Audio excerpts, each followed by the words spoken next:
Greetings everyone, this is Meraj Kidwai. You're watching Vertex, the solution of every need. I hope you all are doing wonderfully well.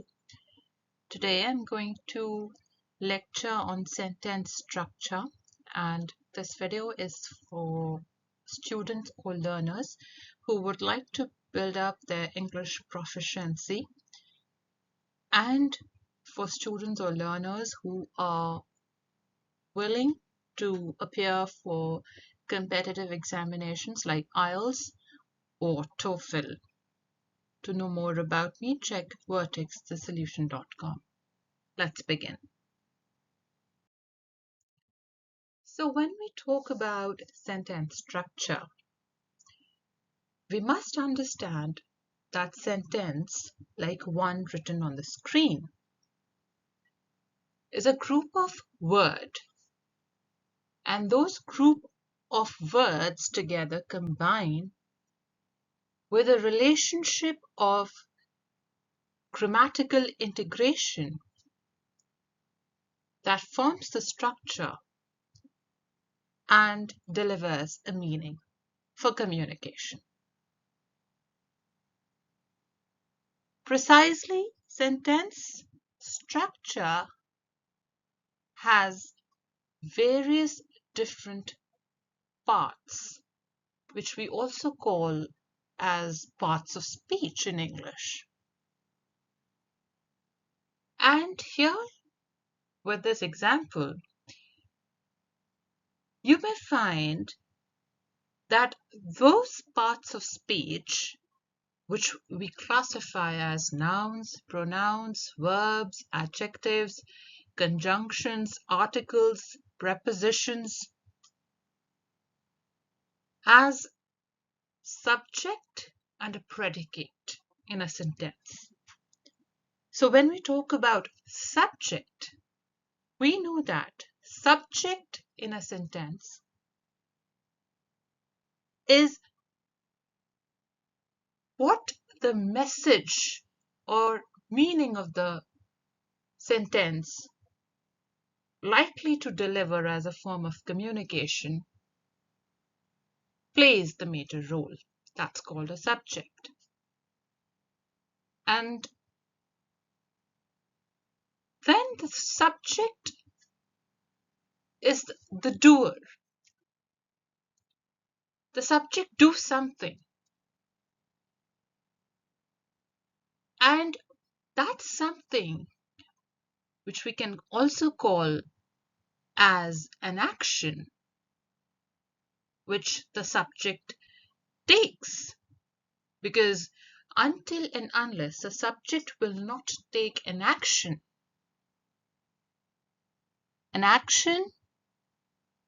to complete the journey,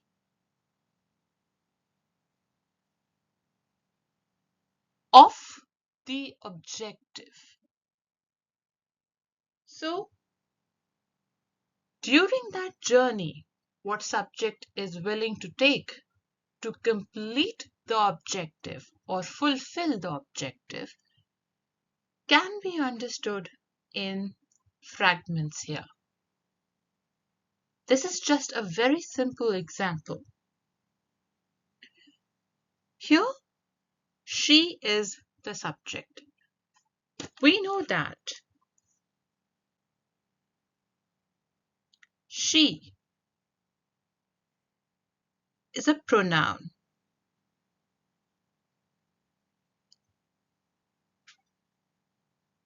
What is a pronoun? Pronouns are replacements of nouns. Not all nouns, but certainly proper nouns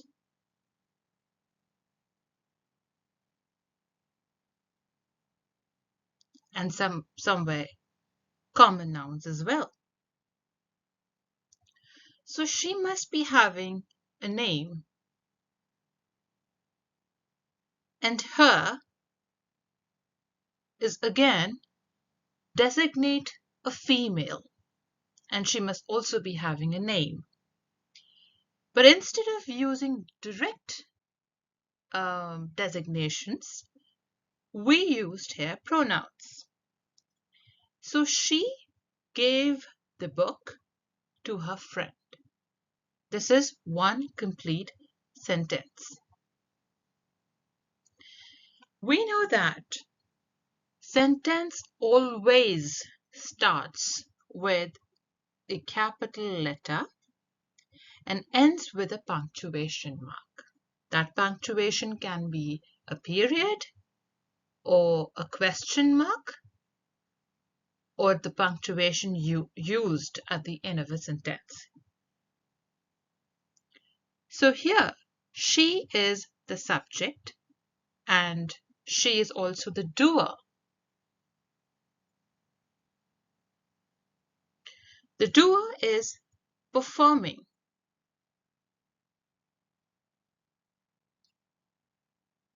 An action.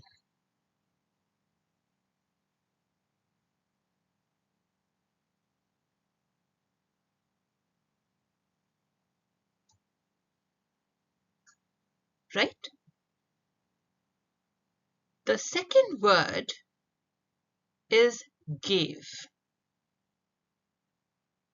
And give is the past form of give.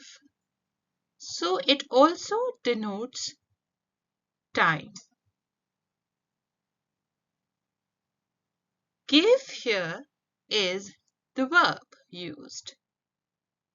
And verb is all about action.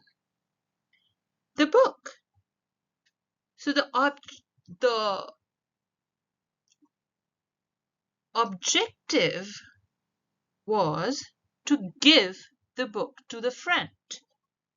So she, the subject, gave the book, which is the noun, which is a common noun because we do not know which book it is.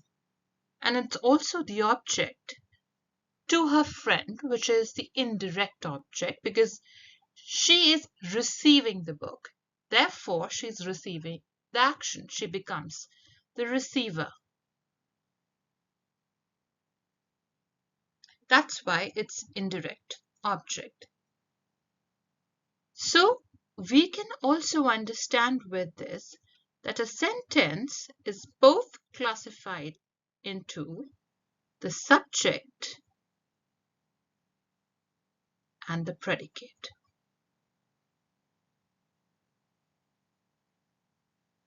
So the book is the object here as it is the direct object receiving the action. An indirect object is the friend because again it's the recipient of that action to her friend. So this is the sentence structure. Now when you would like to understand about the sentence structure in deep, you should be very clear about what is a noun, preposition, verb, pronoun, etc. It should be on the tips to understand what is the sentence structure. Okay, let's move ahead.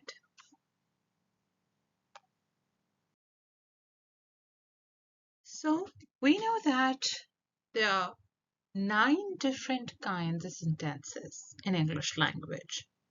And they are simple sentence, compound sentence, complex sentence, compound complex sentence, interrogative, declarative, optative, exclamatory, and imperative.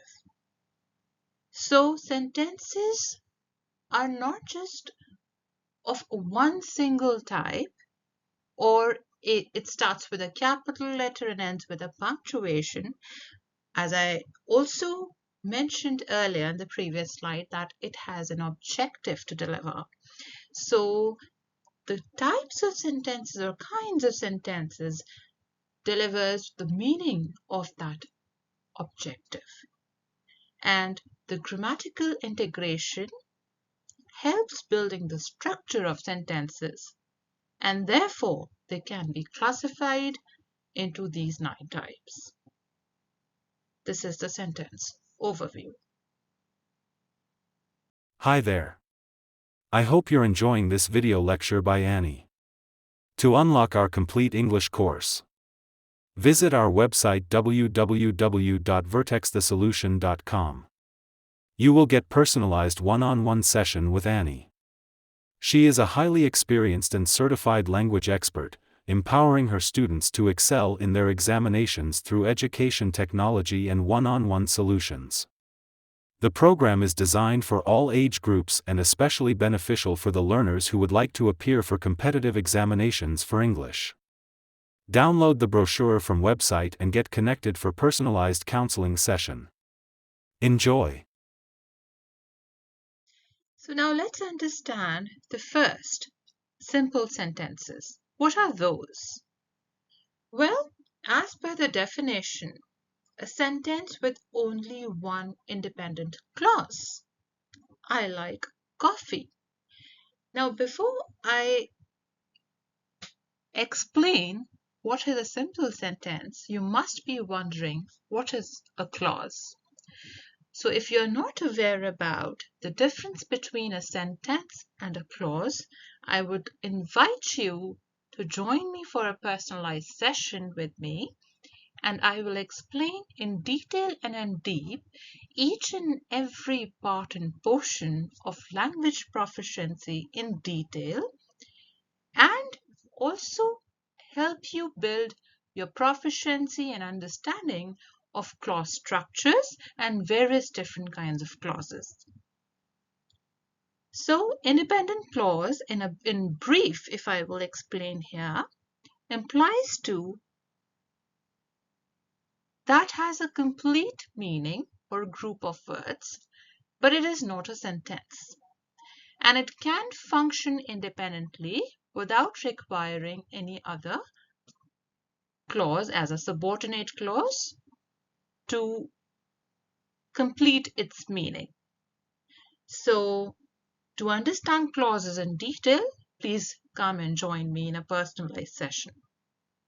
So a sentence that has only one independent clause, which is complete, simple, and delivers the context and delivers the objective of the meaning with the words, is a simple sentence. I like coffee. So it's the meaning of context of likability for a beverage by the subject. So subject is I, like is a verb,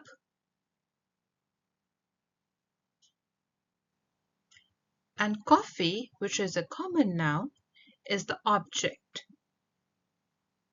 So I is the subject because I is somebody who is telling us about his or her likes or dislikes. So subject is telling that I like coffee, defining about the likability of the beverage. So I is the subject, like is a verb, and coffee is the noun. We also know that in simple sentences, there are no conjunctions, and as I also mentioned earlier, that subordinate or dependent clauses to complete its meaning. So a simple sentence has one independent clause, starts with a capital letter and ends with a punctuation. So here we can see this question to identify simple sentence. So which one is a simple sentence in the passage? The new policy has been implemented to reduce carbon emissions. It aims to promote sustainable energy sources. So it aims to promote sustainable energy sources. It is one single independent clause. The new policy is replaced in the second line with the pronoun it, right? And what the new policy do, which is the action of the policy. So it is the subject, aims to promote the rest is the predicate, to promote sustainable energy sources. So that is why it is one single independent clause. It has no dependent or subordinate clauses. Therefore, this sentence is the simple sentence.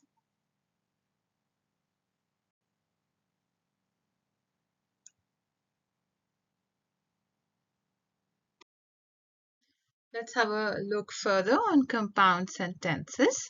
So the definition states that a sentence containing two or more independent clauses, that is, clauses that could stand alone as per separate sentences, joined by a conjunction. So there should be two or more than two clauses, independent clauses, that could stand alone as a separate sentence joined by a conjunction. So example here is I went to the store and I bought milk. So I went to the store is independent clause and stands alone as a sentence. And I bought milk is again stands alone as a separate sentence. And both these sentences are combined together with conjunction.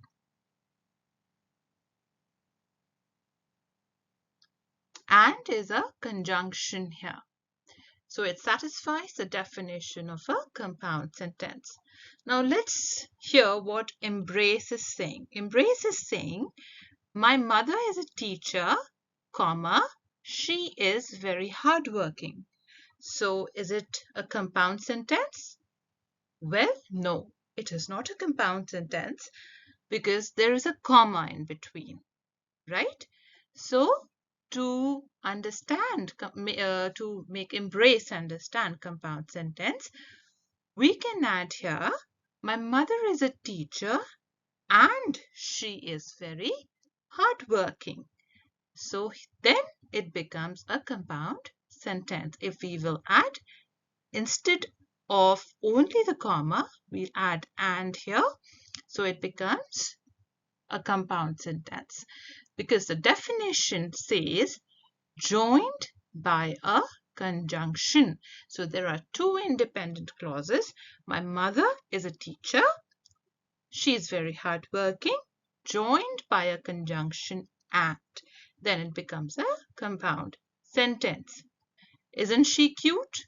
So this is how we can understand about compound sentences, right?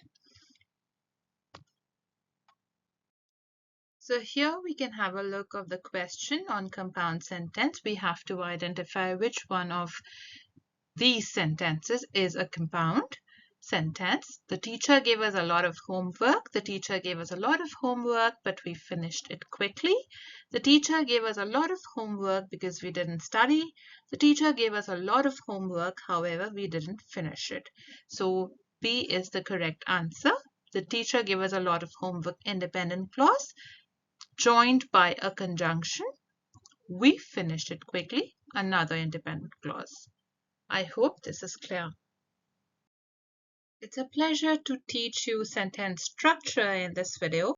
For more, please visit my website www.vertexthesolution.com and join in me for the personalized sessions. Have a great day.